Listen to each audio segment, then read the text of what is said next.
Kilalanin natin si Hetty Green. Siya ang tinaguriang the most stingy person in the world o pinakakuripot na babae sa kasaysayan. Ang kanyang yaman ay tinatayang higit sa $2.3 billion. Si Hetty Green ay ipinanganak sa Amerika taong 1835. Siya ang nag-iisang anak na babae ng isang mayamang negosyante. Nakuha niya mula sa kanyang ama ang isang kayamanan na tinatayang umaabot ng $7.5 million. Nang siya ay 21 taong gulang, lumipat siya sa New York upang mamuhunan ng kanyang pera sa Wall Street at tinaguri ang Wicked Witch of Wall Street. Kalaunan, nag-asawa siya ng isang milyonaryo na katulad rin niya.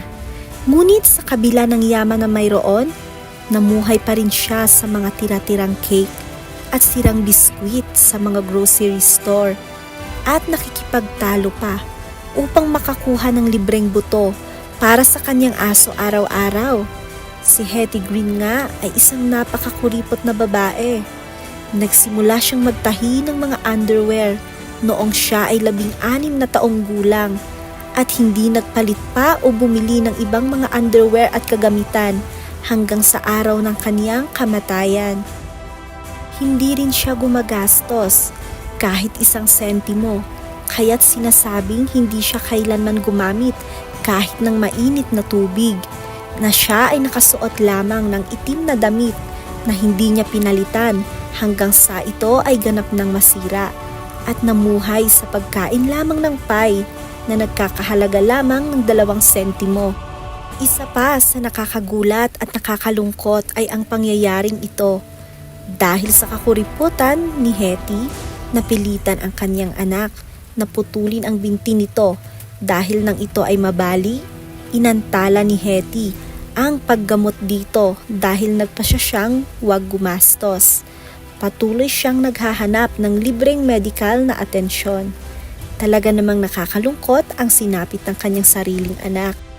Si Hetty Green ay namatay nga noong July 3, 1916 sa edad na 81 sa New York City at naitala sa Guinness Book of World Records bilang the most stingy person in the world. Ang sanhi ng kanyang kamatayan ay isang stroke. Na-stroke umano ito dahil sa isang pagtatalo sa pagitan niya at ng kanyang katulong. Dahil humiling ang kanyang katulong ng dagdag sa kakarampot nitong sahod. Nang siya nga ay pumanaw, na ibahagi ang kanyang yaman sa kanyang mga kapamilya. Ang $1 million ay ibinigay sa mga apo ni Gideon Howland. Si Gideon Howland ay ang lolo ni Hetty, ama ng kanyang ina. Ang $25,000 naman ay iniwan para sa kanyang mga kaibigan. At ang natitirang bahagi ng kanyang $100 million na ari-arian ay napunta sa kanyang mga anak. Ginamit naman ng kanyang mga anak ang kanyang naiwang pera sa mabuti. Nagpatayo ang mga ito ng isang libreng hospital. Para nga kay Hetty, ang kanyang pinakamahalagang regalo ay ang mga trabaho na nilikha ng kanyang kayamanan sa pamamagitan ng kanyang mga pamumuhunan sa bansang ito. Siya ay inilibing sa Bellows Falls, Vermont. Anong masasabi mo sa ating tinalakay ngayon? May nakaka-relate ba kay Hetty sa inyo? I-comment down na kung ano ang nasa iyong isip. Huwag rin kalimutan mag-like, follow at subscribe para updated ka sa ating latest uploads. Maraming salamat. Kita-kits on our next video. Bye!